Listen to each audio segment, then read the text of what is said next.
West. Now that's about it. I shall submit. Thank you. Mr. Ambrose Lam. Thank you, Madam Deputy. Now, things change very quickly. The nation is developing very rapidly, and the nation has become the second largest economy in the world. Guangdong province GDP has surpassed Australia, Canada, and Korea. And also during the epidemic, the party shows its management skill in fighting against the epidemic. Now the situation has changed. We have to take a broader perspective, and we cannot keep the attitude back in the 80s. We have to adjust ourselves to tie in with the developments in the mainland so as to join the development. With the support of the central government, we should face the world, and riding on the preferential supportive measures provided by the central government, we can make our place shine.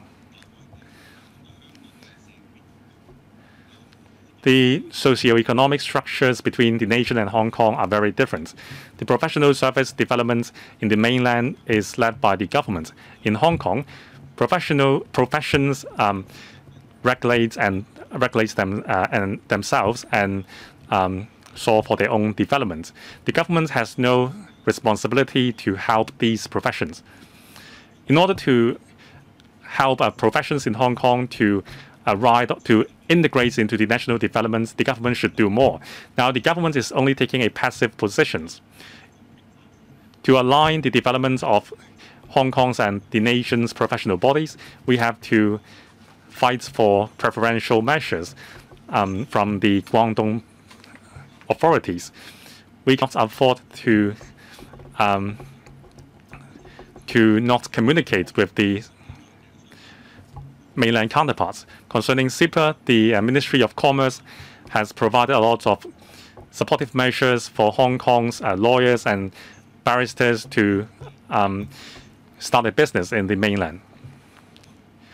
The Law Society has engaged in a lot of studies, and lots of lobbying work was done, some as long as 10 years, before we have these measures, and these measures are not even comprehensive. Now, the government is completely aware of the situation. The government should think about the future of the profession and think about how to help the business to be more competitive. However, the government is simply not interested in understanding our needs. Well, I know this is how the system is, and we cannot blame the Hong Kong SAR government. In her policy address, the CE mentioned about having a specific official helping a specific profession. So concerning professions like the legal profession and accountants and so on, there should be a dedicated office for charting out policies and commission studies for enhancing our competitiveness and to help the business ride on the opportunities of the 14th Five-Year Plan, GBA Development Plan, and the Shanghai Plan, as well as helping us to seize the business opportunities along the Belt and Road. Given the difficulties that we are facing, we really need the help of the government. We need seamless communication with the government and with the mainland authorities so that we can ensure our status as an international or regional dispute resolution centers in the Asian Pacific region. Now, I'm a newcomer to the Legislative Council. With what I saw, I think Hong Kong is a very privileged place. I've been to all places, Africa, Europe, the Western countries, and other Asian countries, as well as Belt and Road countries. In terms of the judicial systems, or from the point of view of rule of law and fairness, I think we rank the top,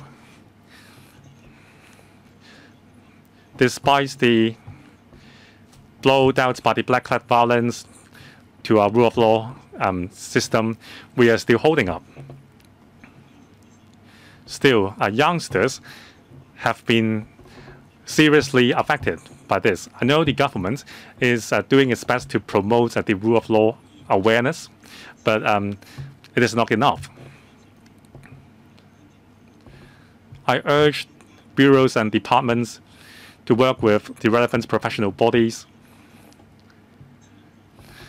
to roll out systematic education for our young people, especially concerning the rule of law awareness, which should start from a young age. This is not just about the chief executive giving a lesson to teachers. Of course, I would very much like to join this class given by the chief executive. As the chief executive delivered her policy address, she announced 40 legislative proposals that includes legislating for Article 23 of the Basic Law. Now, for the national security law promulgated in 2020, that's a stabilizing force. It's helped to bring stability back to Hong Kong in an instance. And Hong Kong people could now go back to normal lives. So I hope the SL government will implement one country, two systems properly. We need to safeguard national security. We need to protect the people. And there's a need for proper balance. We must definitely avoid the pendulum effect. Now, we need to legislate for Article 23 of the Basic Law. There are, of course, other legislative proposals announced by the Chief Executive. On two legislative proposals, the legal professions is very much concerned about it. One is a CAP 585 land title bill. This was actually passed some time ago, and that's amendment in 2021, but there's still no timetable for the commencement of this bill. Now, this bill would very much help with increasing land and eventually housing supply. There's another piece of legislation that was amended in 1997. Yes, you heard me right. It was amended in 1997 that allows Hong Kong law firms to be operated in a form of lawyers' corporation. It's been over 20 years, and there's still no timetable for the implementation of this law. In other common law jurisdictions, they allow law firms to be listed for fundraising purpose, and also law firms are allowed to provide one-stop legal professional services. That means apart from legal services, the law firm could also provide accounting, financial services, and even healthcare services. Now, we are now in 2022. The legal profession here is stranded in the Stone Age. Of course, we're not competitive. The important thing is that we could we could serve Hong Kong, contribute to the GBA development. In Hainan Islands, they already allow law firms to provide one-stop service of all forms of professional services. So the LegCo has the duty to monitor the government. I see that the members are performing the duties properly. They try to speak up for the people. So the SL government should also be performing its functions to serve the public. I can tell you in a responsible manner that Hong Kong residents are really privileged group on this planet. There are so many bureaus and departments in the SL government. Of course, some are doing better than others, and there are some departments who still have room for improvement, and then, of course, there are departments that are not doing so well. So I think that, of course, members here could give constructive and, if necessary, severe criticisms of the government. Now, we are backed by our country, which is a strong force. When with the protection of the country, we are able to tide over every challenge and difficult times. Now Hong Kong has seen really bad times, but still Hong Kong remains a very livable city. So as a member of this council, I think I need to make a gesture, and therefore I support the motion of thanks again. Thank you. Dr. Johnny Ng. Thank you, Madam Deputy. The Chief Executive delivered the last policy address of this term of the government in October last year. She put forward many ambitious plans. Under the 14th five-year plan, she pointed to the roles to be played by Hong Kong, and also she proposed the Northern Metropolis Development Strategy, and then there are initial proposals on reorganization of government structure, and then there are also reforms to the civil service recruitment system and so on. Now, I support all these measures. I think we need to have a stable society for us to implement all these measures. We were hit by the black letter violence in 2019, and so eventually there was the promulgation of the national security law, and also there's improvement to the electoral systems to make sure there are patriots administering Hong Kong. That's why things are back on the right track in Hong Kong. So we are now on the path from moving from stability to prosperity, and could thrive. But then as we are engaged on this path, we must make sure there is national security. Legislating for Article 23 of the Basic Law is a duty of this government. So I hope the government will start the consultation exercise on this legislative exercise soon, and so we can safeguard national security. Madam Deputy, I would want to talk about the reorganization proposal of the government. At the Chief Executive's question and answer session on the 12th of January, she spoke at length about the reorganization proposal. I support the proposal because then the different bureau could play a better role and perform their functions better. And as some have said in the community, a small government is no longer beneficial to the smooth operation of the government. So the reorganization will allow us to revamp the arrangement. Now, this is the 25th year anniversary of the establishment of the SAR. We've been through the black flag violence, and then we have the epidemic now, so people probably are not in good mood. And if the epidemic would be brought under control soon, I hope there will be major celebrations of our anniversary, so people could enjoy themselves. The government could perhaps stage various activities or fund activities hosted in the community. And particularly, for example, writing competition for young people and so on. So young people could could record what they've been through, say through the epidemic and so on, and then positive messages have to be disseminated. And then at the end of last year, and the State Council published a white paper on democratic development in Hong Kong. Perhaps and a cartoon could be produced as teaching materials for young people. Thank you. Ms. Jo Fee Chen. Thank you, Madam Chair. Now, with improvement to the electoral systems, we have a new era of council business, and then we need to make sure we deal with livelihood issues as well as need to deal with people's sense of identity. Now, this is the 25th anniversary of the SAR, so this is an overdue gift, and we want to send this gift to the SAR. Now, of course, there's no longer black flag violence on the street because we have national security law, but then national security law cannot take the place of legislation for Article 23 of the Basic Law. The two should actually complement each other. Now, because national security national security law covers sedition and secession, but then offences like treason are not covered in NSL. That's why we have to proceed with legislating for Article 23 of the Basic Law as soon as possible. Now we see that people are going underground. They no longer start stirring up trouble on the street.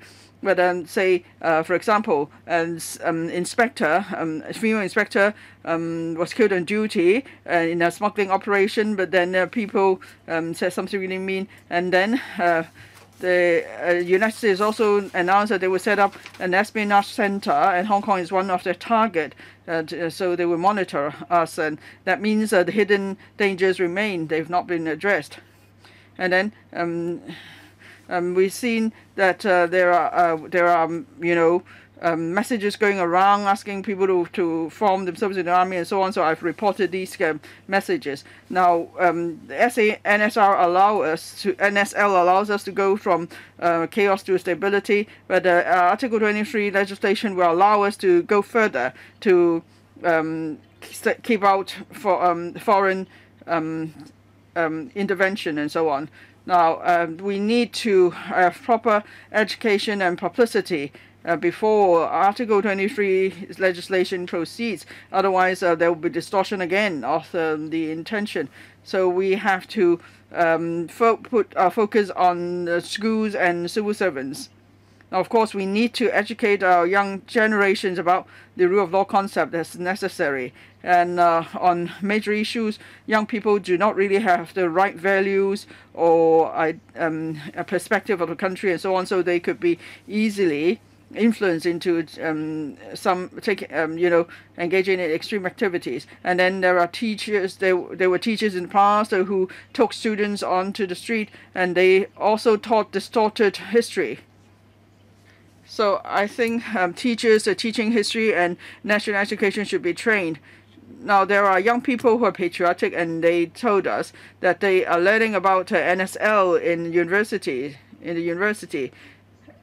So it seems that that's hard selling at a university level, and so there's concern that maybe there are people with ulterior motives who are doing that just to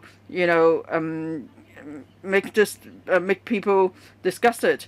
And then some national education on NSL is carried out at night sometimes, and it causes resentment. So I think the government should set up a task force to monitor NSL education on campus. And then teachers should also be trained. And apart from schools and campuses, I want to talk about civil servants too. They need to be appraised on the NSL knowledge. This is to make sure that civil servants could keep up with the times.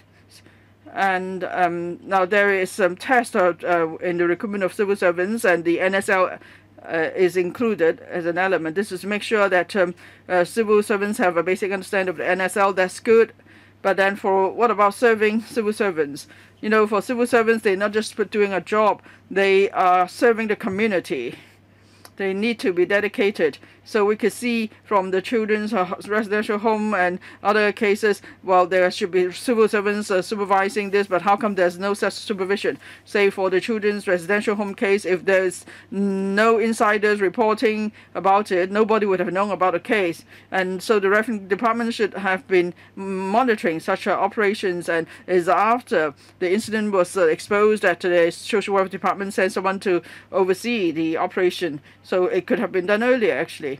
I don't think we should still be stuck in the 1997 bureaucratic mindset as we deal with issues in 2022.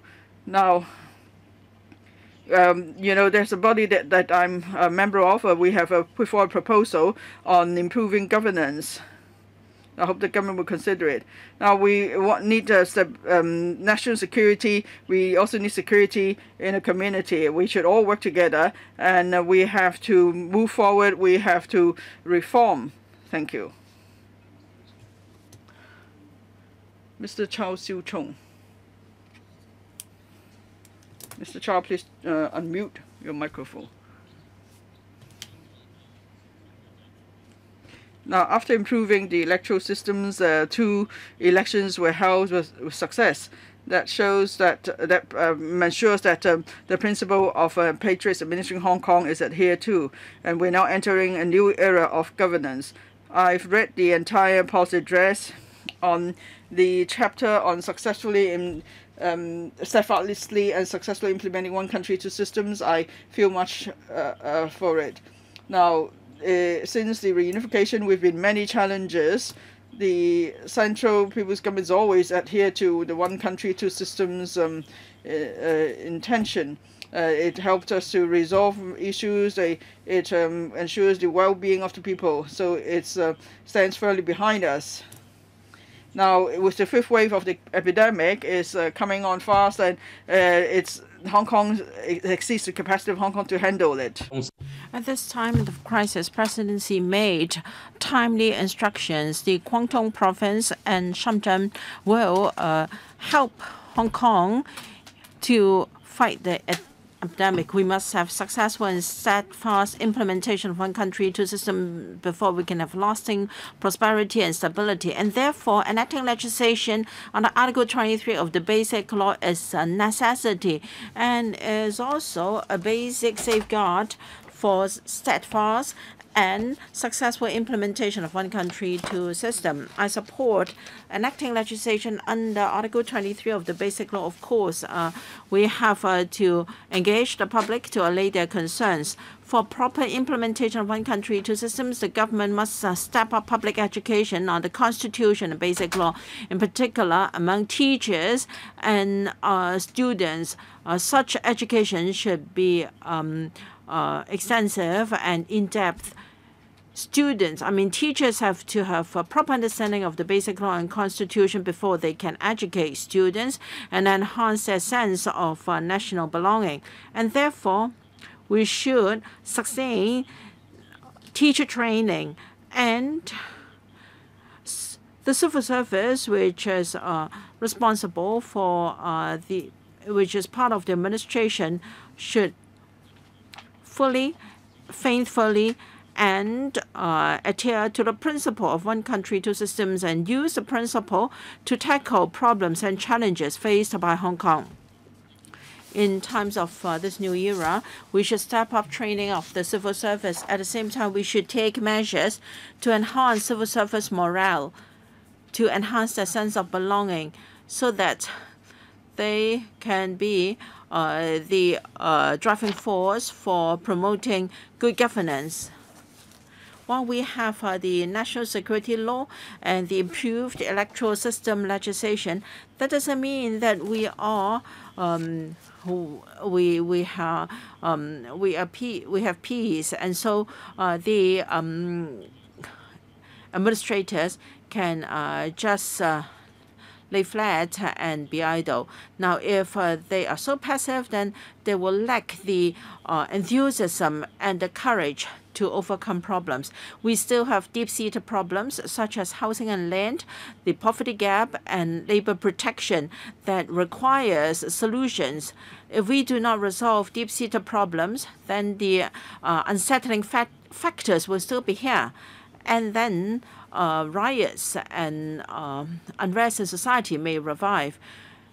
Mr. Xia said that the administration should be able to resolve deep-seated conflicts. I think this is not just a demand of the central authorities, but also what the public expect. Thank you. Mr. Benson Look. Thank you, Madam Deputy. Before I start my speech, I'd like to take this opportunity to once again thank all the personnel involved in this fight against the pandemic at the forefront. Over 80 suggestions from the BPA have been adopted in the policy address, which is a forward-looking and visionary one, and is very pragmatic and has responded to the aspirations of the public.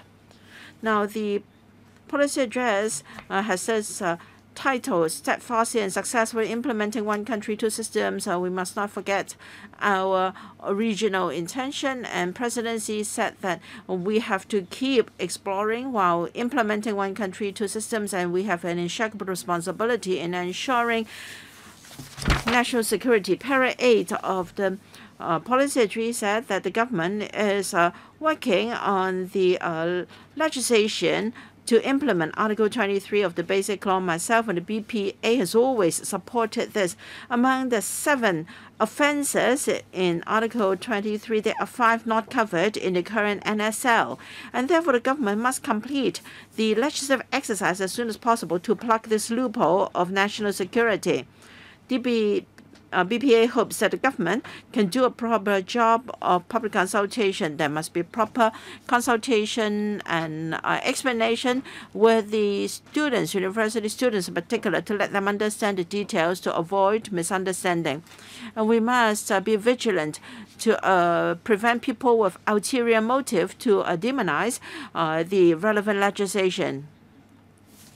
In paras 10 and 16 of the Basic Law, it is said that we must strengthen the civil service and teachers training of the Constitution and Basic Law.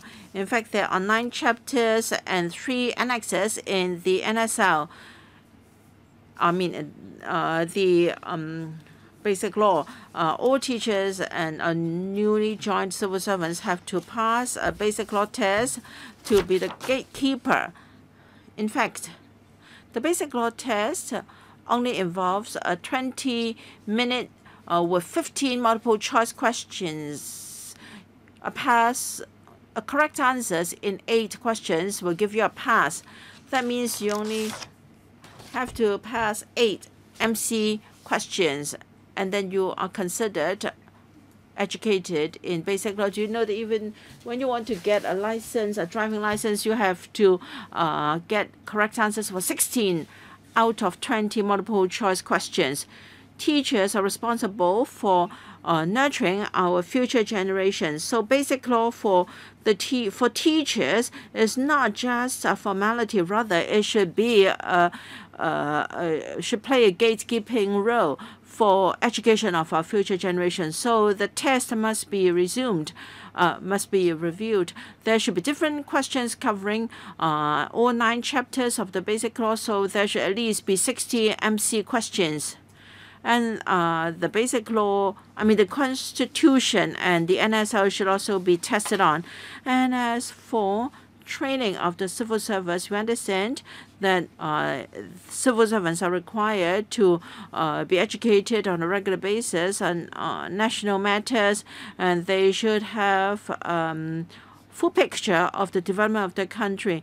And then there should be secondment of civil servants to mainland departments, and they should be seconded to different provinces and municipalities, cities in GB in particular, and also those who are in public office and also leaders of the business sectors should also follow suit so that they can have a deep understanding of the management of different cities in the mainland.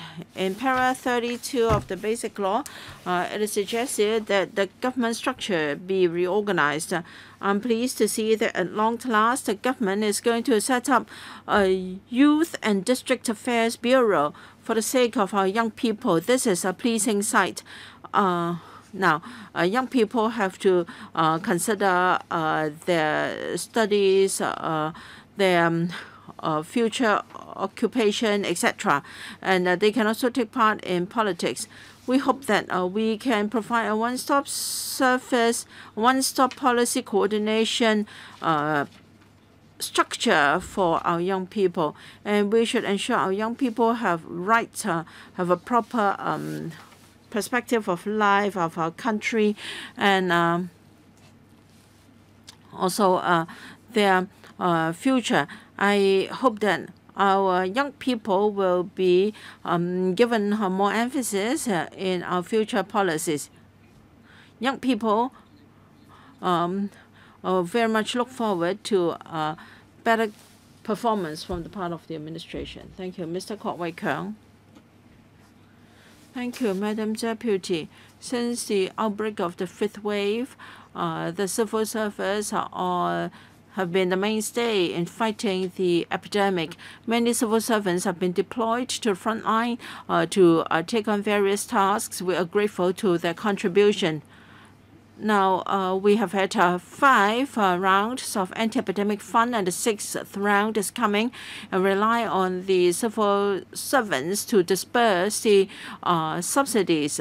No one would deny the contribution of the civil service. We are grateful to their dedication.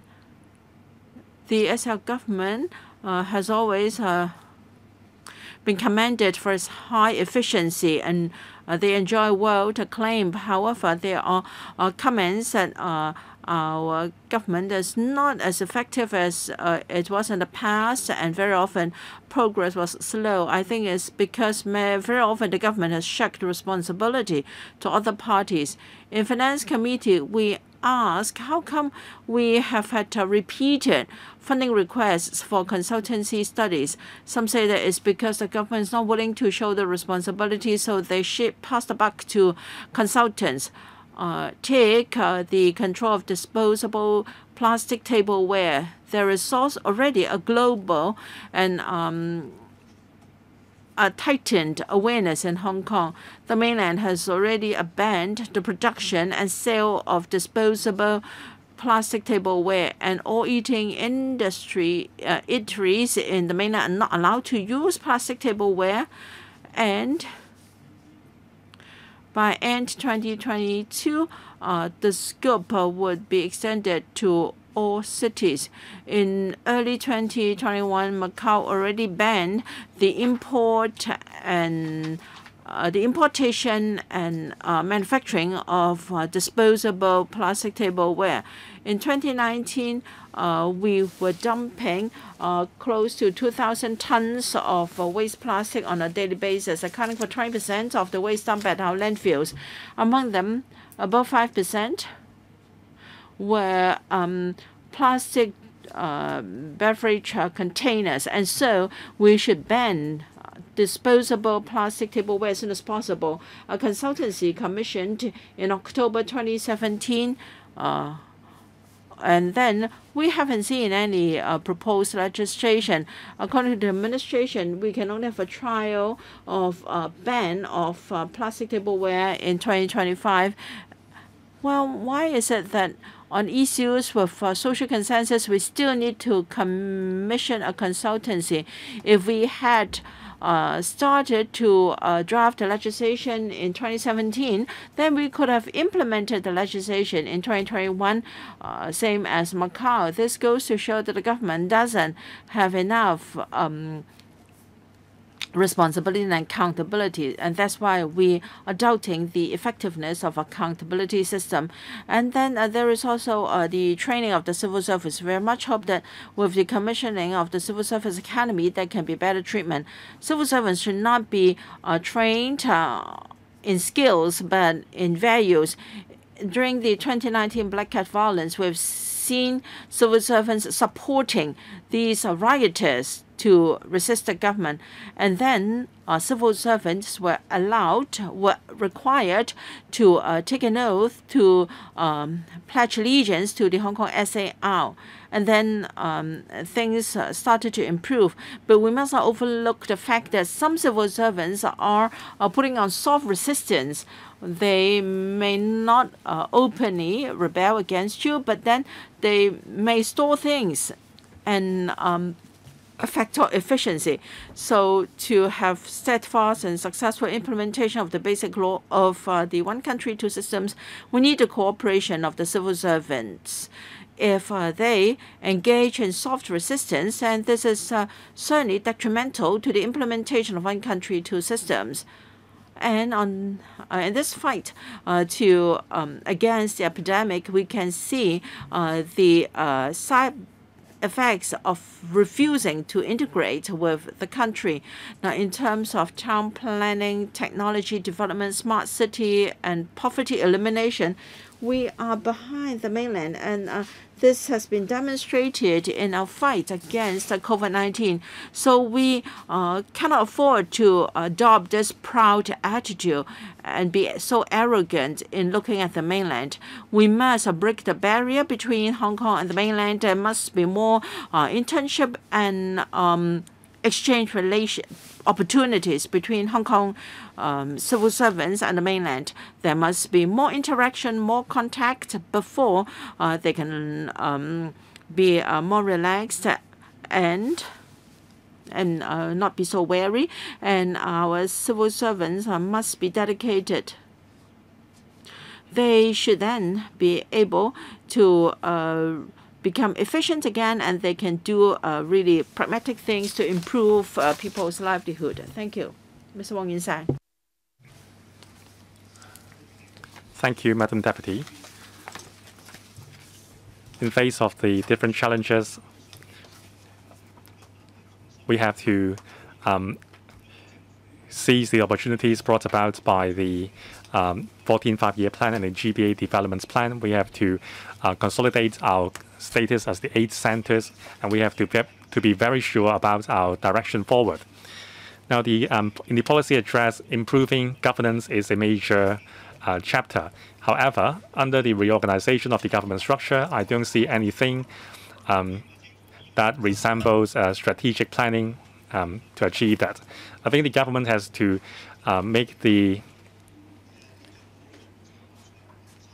study of policy matters more comprehensive and in-depth. Now, CPU has been replaced by the Innovation Policy Office. Coordination is its major role. However, the office is not serving its role to lead the long-term policy planning of the government. I suggest the government setting up a department to set the major direction for the strategic direction for the government. This department has to have good relationship with the mainland authorities so that Hong Kong can fully integrate into the national development as well as fully implementing the one country, two systems principle. This new department would be responsible for long-term strategy development, should have a very close relationship with the central government. For example, in terms of the high-level strategy concerning the 14th Five-Year Plan, the department should have close relationship with the Reform Commission in the mainland, and also close relationship with the Guangdong Authority in terms of GBA development. The government should establish a rich and diversified think tank culture to support the government in charting out the strategy in the future. I declare that I am the director of a think tank. Globally, in European and Western countries, in our nation, in South Korea and Singapore, private think tank really play major roles in formulating government's policies. President Xi has issued a direction that a think tank should be incorporated into the formulation of national policies. It is necessary for think tanks to play a role. Now, so far, 29 high-end think tanks have been included in the on the list of the national policies formulation. Previously, we have a collaboration with 2 of the 29 premier think tanks. That is the Chinese International Experience Sharing Institute and another institution in Shenzhen. We witnessed firsthand the high-end think tanks in the country contributing massively towards national policy formation.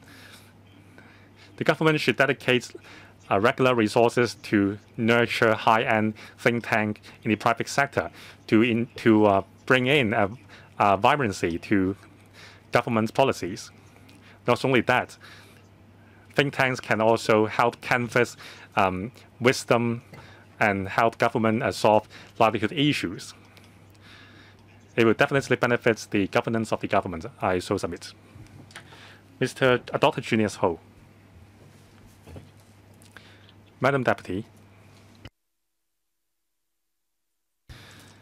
the Hong Kong government boasts a 180,000 strong civil service. Before year 1997, our civil service was named the top civil service. However, now it is being criticized as boggled down by bureaucracy. Now, in the policy address, the chief executive announced major restructuring of the government structure to improve governance efficiency. Now it seems like a late coming spring, or maybe it is in preparation for the run in the chief executive, for the next term of the chief executive. Now, according to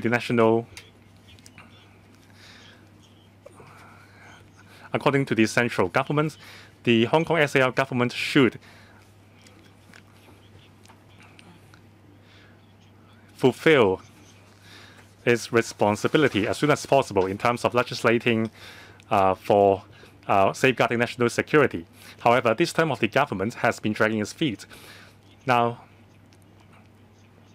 this term of the government is still relying on the next term of the government to legislate for Article 23. In fact, this term of the government can pave the way for legislation of Article 23 for the next term of the government. Well, it seems that this term of the government is acting out of its purview. Well, it seems that the timing is wrong. In safeguarding one country, two systems principles, as well as strengthening the governance, in terms of major reorganization of bureaus and departments, we should leave it to the next term of the government. I so submit, Madam Deputy. Mr. Tony Chair. Thank you, Madam Deputy. In the past year, through the national security law and the improvements of our electoral system, the central government restored stability to Hong Kong and re-established the principle of patriots governing Hong Kong.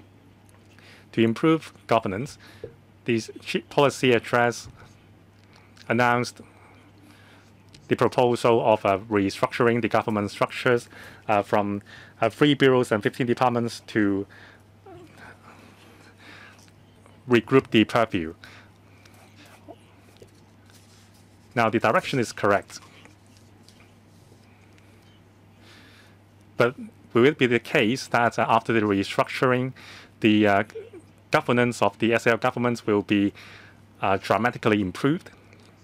Will it serve to improve our socio-economic situations? Or there are many doubts, especially when the restructuring involved changing the portfolios and the positions, as well as the cost of many bureaus. My constituency is worried that when we have 15 bureaus, well, we would make collaboration even more difficult among government bureaus in terms of town planning, development applications. We will have to go through more hurdles to seek approval. Actually, the members of the public do not care about the number of bureaus.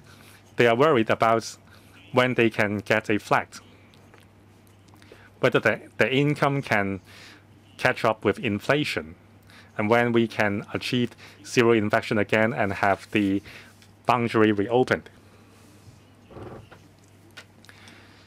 What our sector is concerned with is about streamlining application procedures.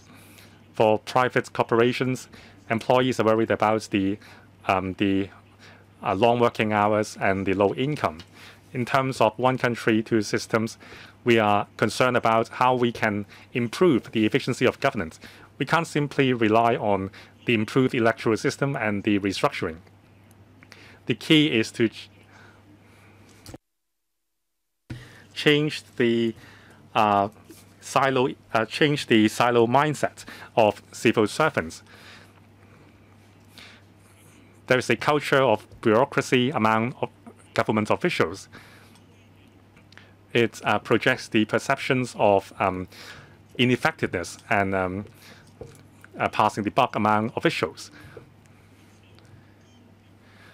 President Xi said that as leaders in the government, we have to be steadfast and think from a national perspective, get things done, and implement a comprehensive meritocratic system. People with capability and merits should be promoted. Those incapable ones should be demoted or even fired. Well, we surely don't want to see people with ability get sidelined in the government, and those without capabilities that got promoted. We should have a governing team who takes up responsibility. And promotion of civil servants should be based on meritocracy. Well, the President said that as early as October last year. I hope a comprehensive reform plan will be rolled out soon so that the government becomes more effective and people's livelihood is improved. Then the government will surely enjoy more support from the public. I so submit. Mr. Gary Zhang. Thank you, Madam Deputy. In the first segment, including me, a lot of members raised questions about the medical expense on COVID-19. On the 25th, many members wrote to Professor Sophia Chen. However, the Secretary gave us no response. That's a shame. I urge the Professor to give us prompt reply and response. Now, in this segment, I will talk about enhancing the efficiency of the government. Now, the efficiency of major public works is the index of the efficiency of the government. Before I joined the LegCo, I was involved in the designing, construction, and management of many major projects. I saw a lot of bureaucracy and red tapes. Now, I hope these can be reformed. The Policy Address 2021 announced major development plans, including the Northern Metropolis Plan. In the coming 15 and 20 years, we will enter a golden era of infrastructure development. The sectors are having a very robust discussion about this. In the past decades, in terms of major public works, we have often seen cost overrunning and delays. Now, there should be dedicated officials in charge of major infrastructure projects.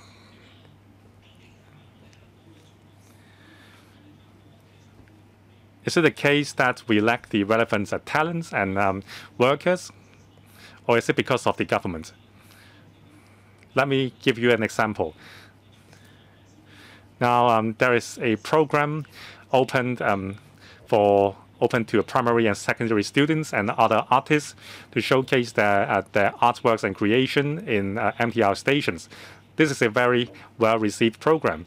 However, it is suspended since January this year. Well, we expect renewing the artworks or changing the artworks. This is a very simple process. It only takes 1 or 2 days. However, it has been a month and still the artworks are not renewed. Any engineer or technicians can give you a solution within 10 minutes. Well, this is not about the lack of talents or the lack of skills. It is because of the red tapes in terms of approving the license. Departments are kicking the buck, and it took 2 months. I wrote a letter to Mr. Frank Cheng in January, and Mr. Frank Cheng gave me a reply. He also wished to have the program resume as soon as possible. Now, still, this matter is not resolved. This may be a minor matter, but it clearly shows the ridiculously slow speed of the government. There are simply a lot of hoops to jump through. It would definitely hurt the Hong Kong brand. Madam Deputy, in paragraph 36 of the policy address, the Chief Executive encourages her teams to play the role of a facilitator or the advocacy role. More commissioner positions should be created. At present, the approval procedure is unduly long, and there are simply too many red tapes. So who will be the one being held responsible for all these? So in terms of commissioners, the commissioner should enjoy this overriding powers in terms of human resources and funding. This is very important for small-scale projects as well as the Northern Metropolis development. Now, there is a consensus among members and the public that we should establish a KPI, key performance indexes, easily understandable by the public. The public should have a clear understanding about the progress of government projects, and the KPI should be published regularly for the public to monitor the government. Mr. Tang Fei.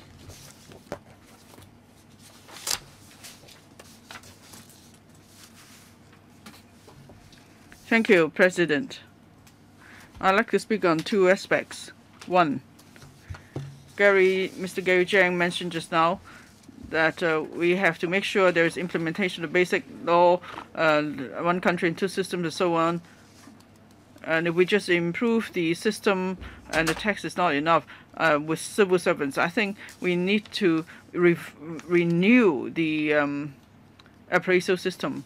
Now, the mainland officials are now working so hard because they share the same philosophy. At the same time, there is required in the appraisal system that they have to, measured against their success in implementing policy. So that's a very different standard. In Hong Kong, we focus on procedure. We want to make sure there's due process, there is justice. But as to whether the policies are successful or not, that is not the primary consideration in the appraisal system.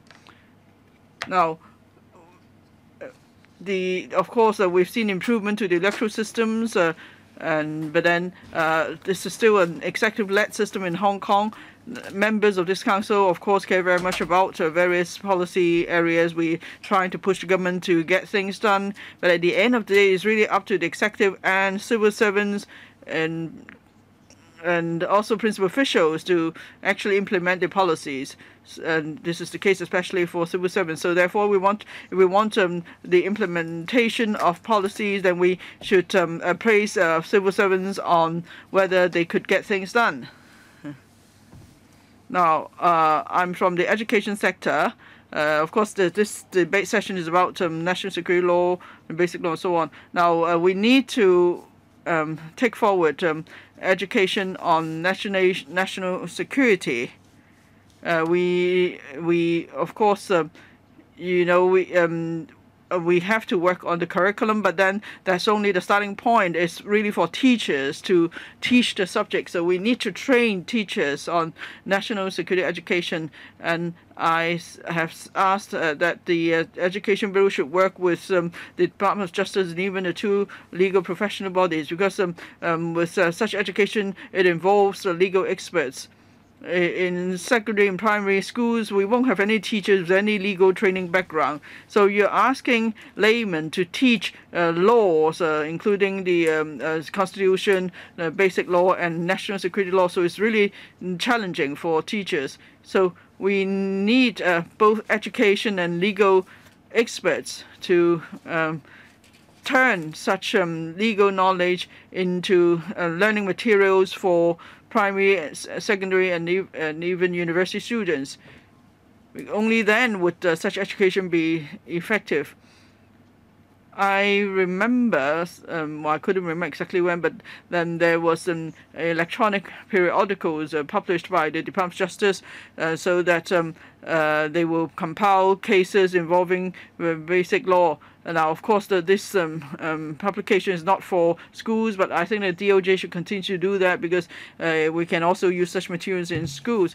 So teacher training is very important. That's what I like to say. And not finally on the so-called the yellows or teachers who do not have professional ethics. We are angry about them. We want to expel them from the profession. But at the same time, there are also teachers who are highly professional, who have strong ethics. They did a lot, and even during the 2019 Black Lives violence, they spoke up. That's why they were bullied, they were doxxed, and they were even threatened and intimidated. And so the education bill should really reward teachers. I'm talking about teachers who are dedicated in performing duties, especially those who stood firm to their professional ethics and during the Black Lives violence period. And now there is some form of Chief Executive's Award for teachers, but I think we could do further than do more than that. So teachers will have this professional awareness in national security, basic law, and constitutional teaching. Mr. Lai Tung Kok. We want to ensure the long-term stability and prosperity of Hong Kong. So that means we must fully implement one country, two systems, and we must abide firmly, follow strictly the Constitution, the basic law, and the national security law. In all our acts, the government has to address the pressing issues of the public, and the government must live up to the public expectation on what they are supposed to do. Now, there's not been enough publicity of the basic law and so on. So, we focus more on the rights of the individuals rather than the rule of law. Now, most people actually don't get the essence of the basic law. In particular, the SAR is an inalienable part of the country. This is an overriding matter. And then there's also much misleading information circulating in the community. So it is important that we explain to people exactly what is one country, two systems without distortion. We have to complete a legislative exercise for Article 23 of the Basic Law because that's actually our duty. But then with this misleading information, people resent the idea. So we need to resolve the matter at the problem as its root. The government has to improve national education at the school level. The government should start work with teachers who are people who are training to be teachers. There should be subjects on basic law, national security law, and so on. And students have to get a pass mark in these subjects before they could graduate from their teacher education. And then also for textbook, handbooks, and so on, these have to be revamped. And then teachers, serving teachers, have to join training classes, and they have to sit examinations. The education bill must also have effective an inspectorate system as well as self-review system by schools to make sure that the learning is effective. Second point. Now, during the protest, many university and secondary students committed criminal offense. They were arrested and eventually sentenced. Now that they have received their punishment, that we should try to help them rehabilitate. We shall help them to go back to school to complete their education, or help them take up vocational training, or help them find jobs. We need to help them go back on the right track. Third point, we have to enhance the sense of national identity among civil servants. We have the upgraded civil service college. It has an important role to play to trained civil servants. Now, for appraisal of civil servants or the promotion, we should include requirements on understanding of the basic law, national security law, and so on. And then for directorate officers and administrative officers, they must receive enhanced training so they have enough confidence to steadfastly and implement the requirement of patriots administering Hong Kong. Now, and then there is a need to explain to the public about the importance of learning about the country. Now, we have to maintain law and order. Mr. Lai Tong Kwok, you have used up your time. Please stop speaking. Ms. Lilian Kwok.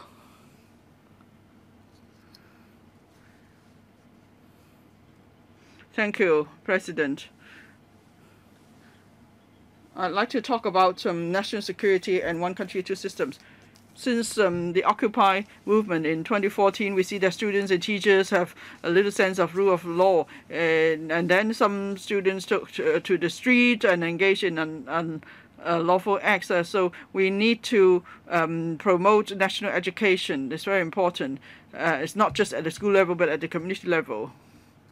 For example, we should have Chinese cultural activities, and then we need to set up a museum of Chinese history and so on. So the general public will have a sense of national identity. We need to also enhance our rule of law education. We have to boost the awareness of students and teachers in abiding by the law. I think the very fundamental approach is to enhance rule of law education. So there should be mainland and local legal experts reviewing the teaching materials on national security law and basic law and so on. And then teachers could teach students about the importance of rule of law. Students have to learn about the law and they could become law-abiding citizens. And then we need to train teachers too. Teachers need to have proper understanding of the basic law, the national security law, and the Constitution.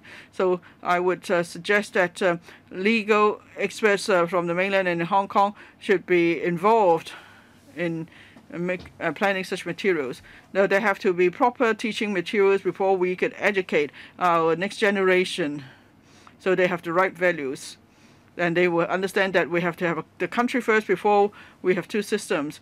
And then we could nurture a new generation of young people who are law-abiding. And then we could have steadfast and successful implementation of one country, two systems. Thank you. Ms. Doreen Kong. President, I'd like to speak on the reorganization proposal. I will use housing and land supply as an example. There are 2.1 million people living in 800,000 public housing units. About 400,000 people are waiting for public housing. The average waiting time is now over 6 years. We need 250,000 additional public housing units to meet the current demands. And we're not even counting those who have to be rehoused from the dilapidated public housing. Now, the Housing Authority is still able to build 23,000 housing units before 2003, but then after 2003, the annual production dropped from 23,000 to 14,000. And then in 2021, the government commissioned the long-term housing strategy steering committee to formulate the new 10-year and LTHS, but then none of the commitments are realized, and then so we are seeing a backlog in housing production. I think there are two reasons why there's a shortage in public housing. First is about land. How much land do we need to build 250,000 units? If we use a plot ratio of 4, then we need 500 hectares of land. If we use a plot ratio of 6, then we need 330 hectares of land, which is about 10 Lohas Park. Reality tells us that in the past 6 years, the government only allocated 33 hectares of land to the Housing Authority. There is a report that says that it would take 14 years to develop lands ready for construction, because we have to go through land resumption, public consultation, environmental impact assessment, and so on. So with the various legal requirements, there are at least 5 departments involved. So it's a really complicated process. It's difficult, therefore, to find land. And we see that this has become an increasing problem that's hard to tackle. Now, the government has proposed splitting the Transport and Housing Bureau. So it's either because the government doesn't really see the crux of the matter, or is not really determined to resolve this problem. The second issue with shortage of public housing is about financial commitment. Now, each housing units costs about $800,000. So to build 250,000 units, it will cost $200 billion. And so every year that means it will take $40 billion. The Housing Authority has to rely on its own resources to build public housing. If you look at the financial report of the Housing Authority, it actually does not have enough funds to build 50,000 housing units each year. The Housing Authority has about $17 billion in revenue each year. Half of that is for maintenance, repair of housing estates.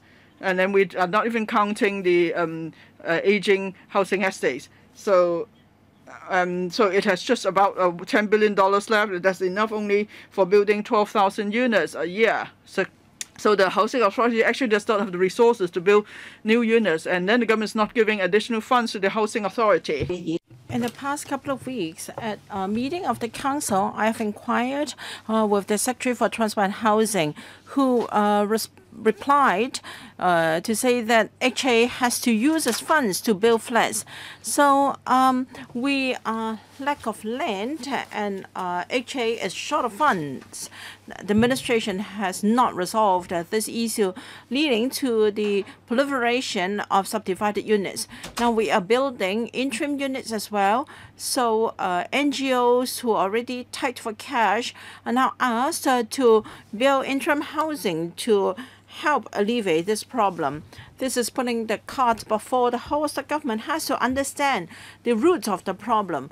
Failing that, no matter how well planned you are, or even if you have the long-term housing strategy, that's counterproductive. The government must communicate actively with stakeholders to address the housing issue. Many stakeholders involved. They include property developers with land resources, and any legislative amendments and policies are bound to impact on them.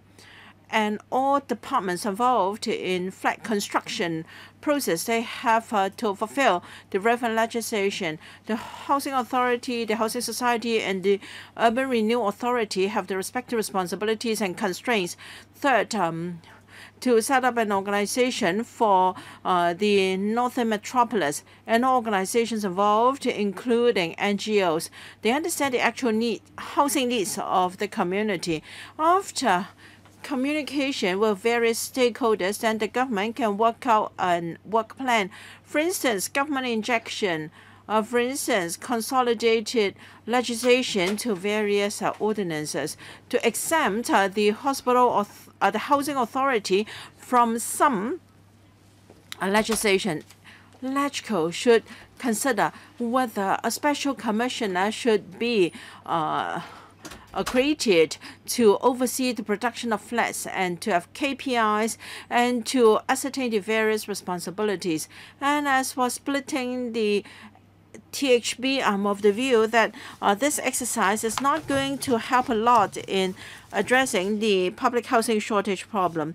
Now, if it's as simple as that, we wouldn't have to wait until now. Since early 2000, there have been various rounds of reorganization involving the THB. Public policy study tells us that reorganization is not a panacea.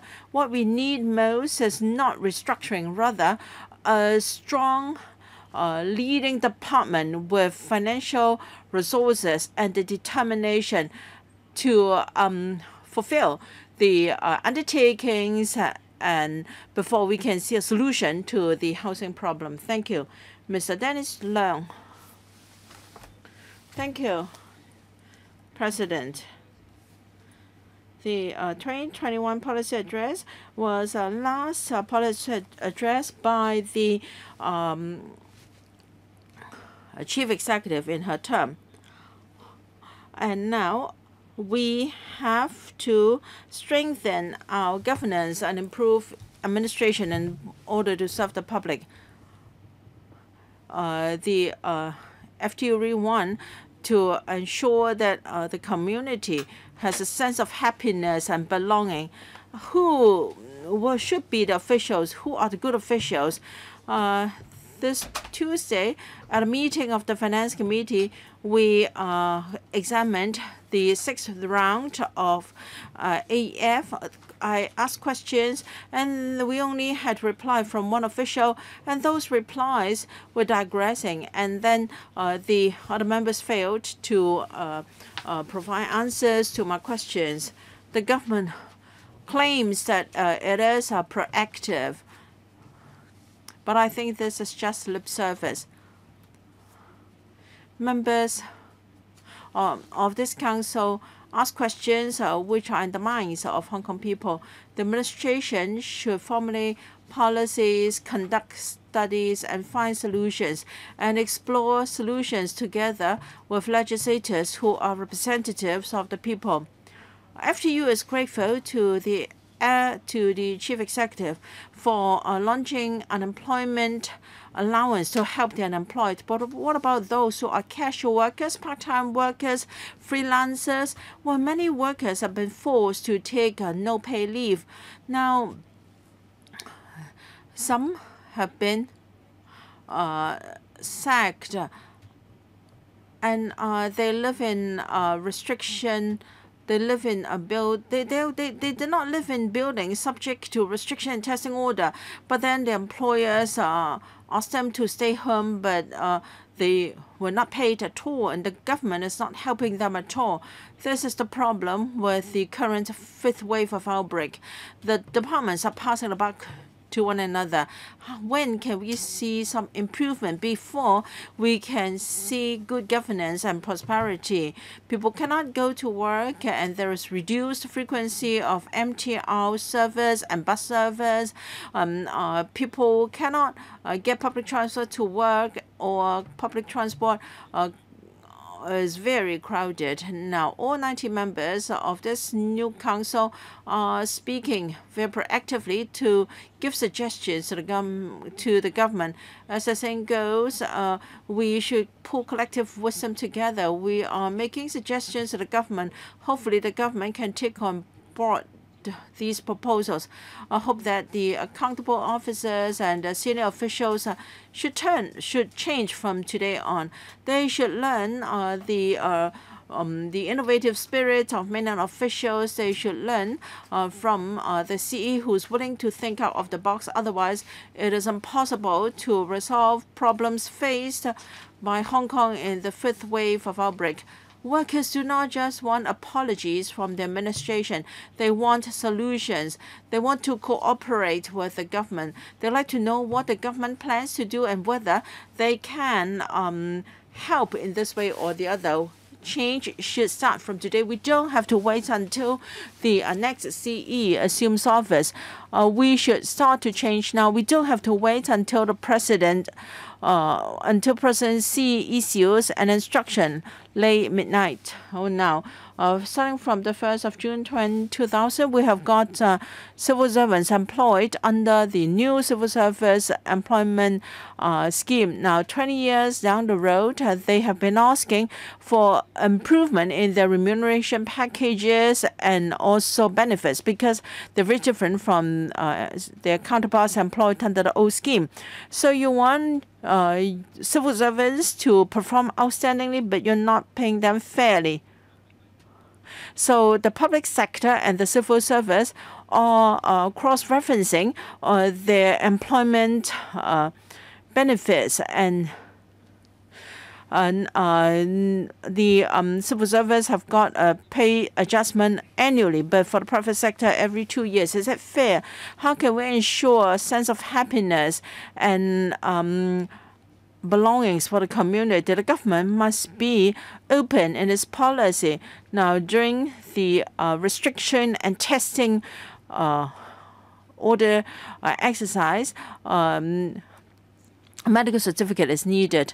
And then we have FTU had to liaise with the SHB before we knew that there was a system for medical certificate to be issued.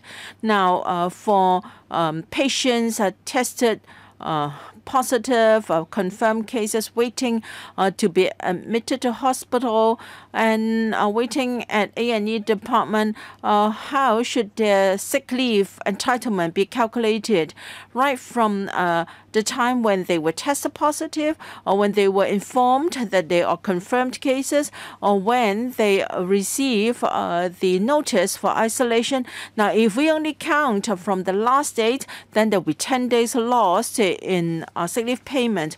Who should compensate our workers for their loss? Members of the public are waiting for the government to change, and the government should strengthen its governance starting from today. It should be more proactive in administration. May I remind members they would like to speak in this session of the debate, please use the raise hand feature of Zoom at once. Otherwise, after 3 more members have spoken, I will invite officials to reply. Ms. Carmen Can. Thank you, President. First, I'd like to talk about national security. Safeguarding national security is a duty, a constitutional duty of the Hong Kong SAR. I support the government to legislate to ensure national security as soon as possible and enforce the law strictly. Now, in the website on national security, it says that national security is the foundation of good lives of our people, and there must be protection of our people on all fronts. And with the protection of NSL, lives will be better. We should have a full picture of national security, and everyone has the duty to ensure national security. National security involves national security in politics, military matters, resources, environment, space, and polar areas and submarine, etc. There are 16 areas. I'd like to talk about the importance of legislation to ensure cybersecurity. We're not just talking about cracking down on fake news and doxing, but the security of our important infrastructure, because in areas of finance, transport, and utilities, well, they have infrastructure of critical facilities. Should there be any disruption, there will be chaos in society. For instance, transport network security is of utmost importance. If there is any attack on our transport system, then the whole society can be paralyzed. An attack on our finance system can undermine our status as a world financial center. Now, in many years ago, there was a loss of our voters' data. The attacks can come from hackers, and it can be an antisocial behavior. It can be a loophole in the system. But the consequence is just the same. Should there be any incident, the consequence will be very dire. The country has already enacted legislation to protect material infrastructure, which is the most important part, and it is about national security and civil rights. I think government departments and public bodies, now when it comes to the protection of major systems, they must have a stronger awareness. Now, in September 2020, it was only a day before the commissioning of a new signal. The MTRCL announced a delay, and it was only found later that MTRCL had known about the problems very far back. And so that is about people's safety. So that goes to show the ineffectiveness in governance. We have been using various information systems, and I think we have to delineate the responsibilities and division of labor. Now, we have to see how we can improve the effectiveness of governance in future. I think this goes to show that government departments and relevant bodies lack awareness in protecting material infrastructure. During the Black Card violence, even one student with an antisocial sentiment could disrupt and sabotage our railway system. Hong Kong used to enjoy peace and calm. We rely on one organization to monitor the operation of our systems. But now we are in a time of change, and external forces are eyeing for opportunities to attack the country, and our students have been misled into engage in antisocial behavior. Presidency said that without network security, there will be no national security, no social and economic stability, and we cannot ensure the welfare of our people. The SL government must legislate to ensure national security and cover cyber security as well, and we should enhance people's awareness. We must safeguard the security and also development rights of our country. Now, I'd like to turn to legislative and executive relations. After the improved electoral system, we understand we understand why the NPC decided to implement the amendments to Annex 1 and Annex 2. The Legislative Council members are elected by a broadly representative constituency. We have to make sure that the government is taking responsibility and working efficiently. We urge the governments to change their mindset and put people before everything else. I have been a Legislative Council member for 2 months. I have attended lots of meetings, and I have listened to secretaries' briefing on policy address. I urge secretaries and principal officials to use clear and concise wordings in explaining government's policies. Our meetings are open to members of the public. The government should clearly explain the government's policies and measures. That's how we can improve the relationship between executive branch and the Legislative Council.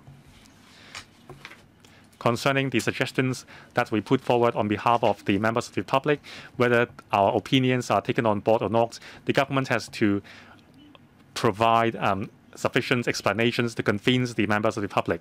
If there is any difficulty, we will surely work with the governments to solve the obstacles. With the improved electoral system, this is a new page. We hope the new terms of the government can really work with the people and open a bright future. Thank you. Mr. Frankie Yick. President, I would make use of this opportunity to express my thanks to the central government support for us to fight the epidemic. Not just provision of supplies, of medical supplies. The central government also helps us to stabilize our supply and price of daily necessities. The production chain the supply chain remains intact thanks to the central government. I also thank the government for rolling out AEF 6.0. There are still some gaps to fill. I hope the government can make use of the emergency funds to plug the gaps. And the Liberal Party thinks that the government should consider launching the AEF 7.0, including relaunching the employment support scheme to help the people. Now, after the central government's measure, we have gotten back on the right track. The government should focus on fighting the epidemic, improving the socio-economic situation. Now, we are lagging behind similar cities of similar scale. Since we have returned to stability, we have to catch up. We support this visionary policy address, and we support the proposals to restructure the government, especially splitting the Transport and Housing Bureau.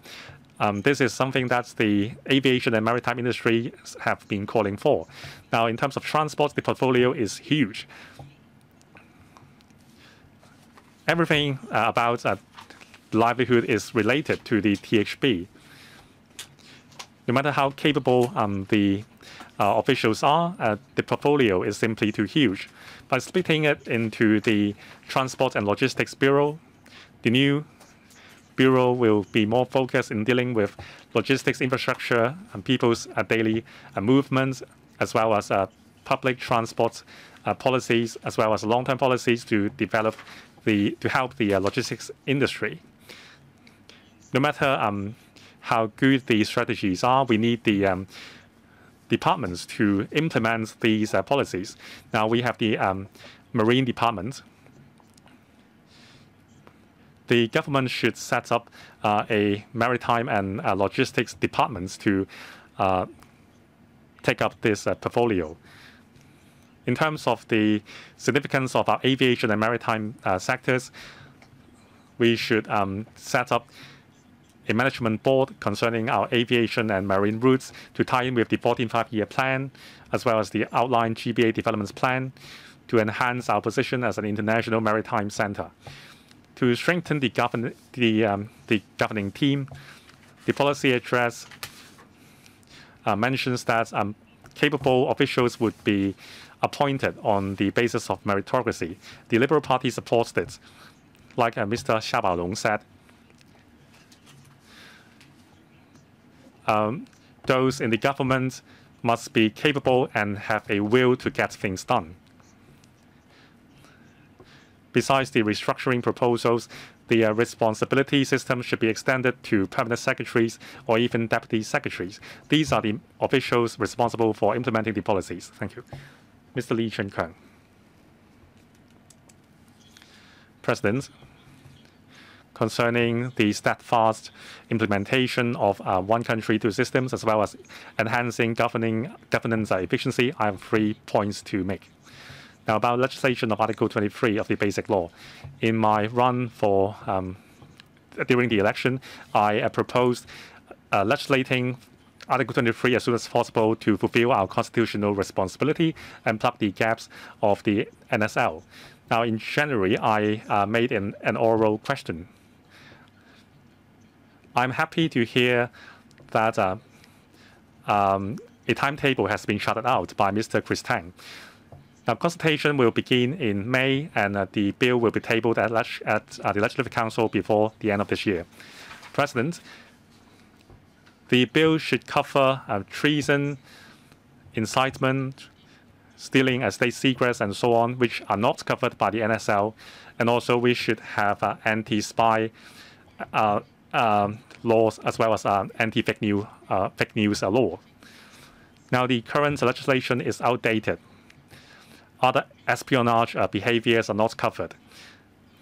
When the bill is drafted, I hope the government can review the relevant legislation to enhance our ability to guard against espionage activities, as well as stealing of state secrets. About the proposals to reorganize the bureaus, when the CE attended the Q&A session at the Legislative Council, she told us the details about the restructuring proposals.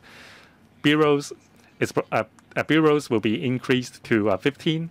We will have the Sports, Cultures, and Tourism Bureau. I am in full support of the proposal.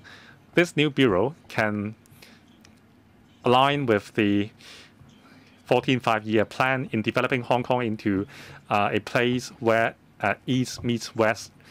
It will enhance our soft power. We have a lot of important missions ahead.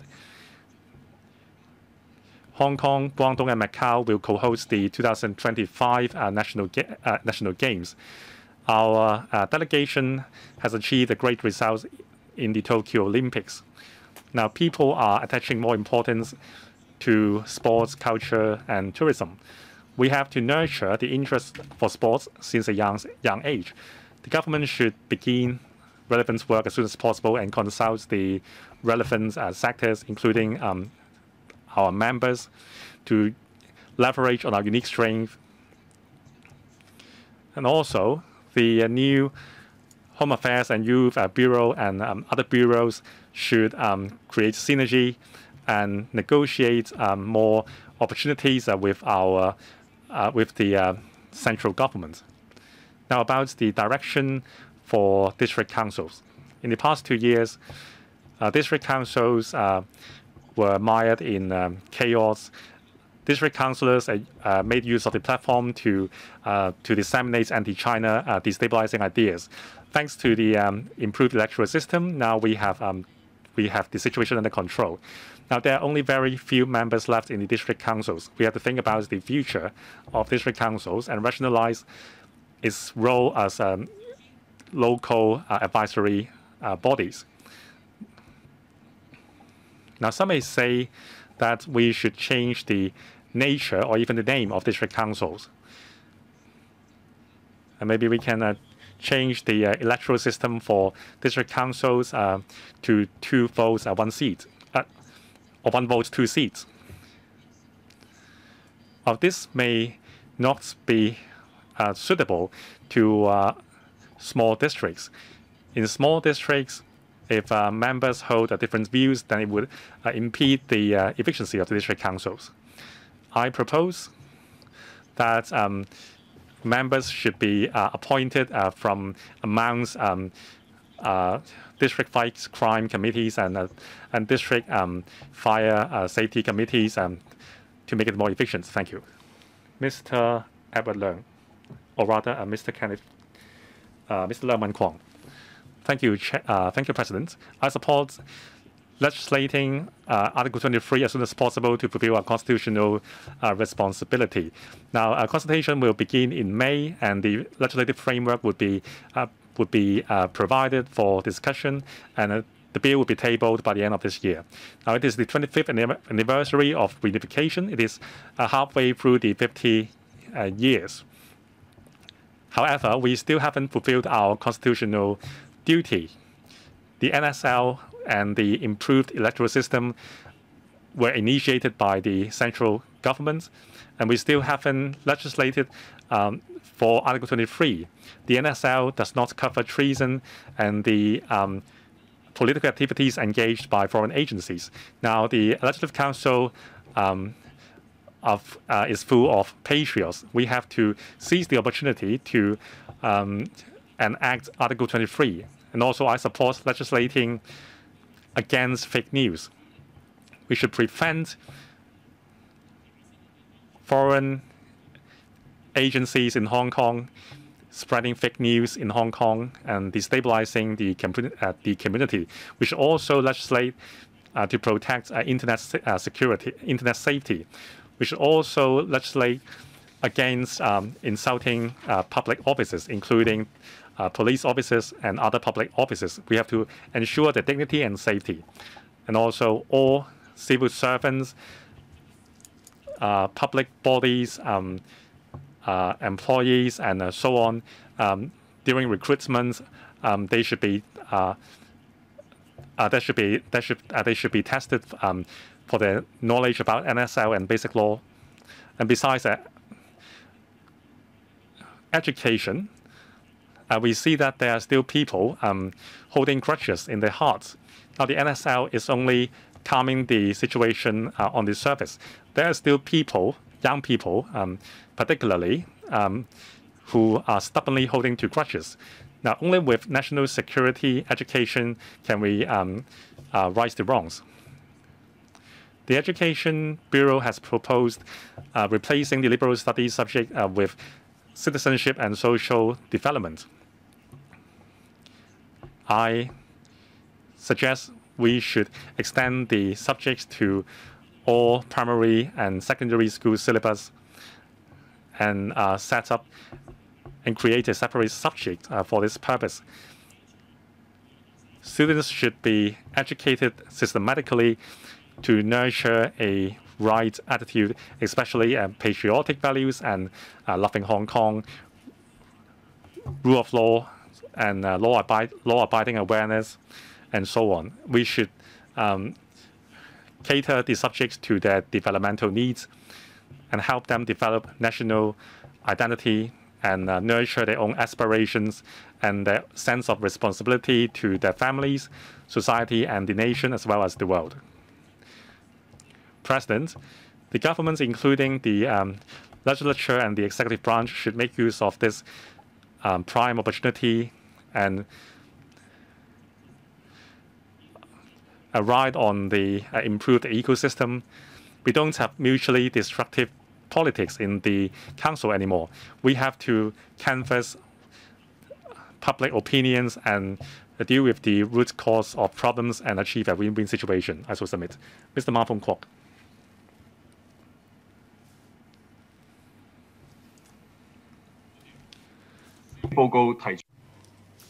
President, the government, the policy address proposed the reorganization of government structure. So instead of 3 secretaries of departments and 13 directors bureau, there will be 3 plus 15. Well, it makes sense in some ways. Now there is there will be a new bureau, Culture, Sports and Tourism Bureau. That's actually my suggestion 12 years ago. And then this will help to enhance Hong Kong's position as an East meets West cultural exchange center. I support it. I hope the government will actually implement these various policies properly. Now, the Central People's Government has promulgated the national security law and improved the electoral systems. So we are now back on the right track, one country, 2 systems with restored stability. This council could finally emerge from the previous infighting. And so we could now focus on livelihood issues. The election committee seats are now introduced, and there are now 40 such seats in this council. Now I'm serving member, but I was first elected to this council via the election committee, so I feel very deeply about this arrangement. I think this will better allow broad representation, broad and balanced representation for members returned by the election committee. They would not be restrained by functional constituencies and geographic consistencies consideration. They could consider the bigger picture. They could have regard to the long-term development of Hong Kong. They could also try to balance the interests of different sectors, and they will help to promote the relationship between the mainland and Hong Kong. The election committee also comprises of members from different backgrounds, and so these new members would help to represent more sectors, and that will help to enhance the quality of our work. After improving the electoral system, there will be many patriots administering Hong Kong, and the 19 members could now focus on ways to enhance the government's effectiveness, and we could also have better monitoring of the governance of the government. The SL government should take advantage of this new development and work together with the council to foster closer ties between the executive and the legislature. Now that with rational discussion in this council, where we hope that there will be also better governance on the part of the SL government. Thank you. 我現在會請5位官員發言。政務司司長。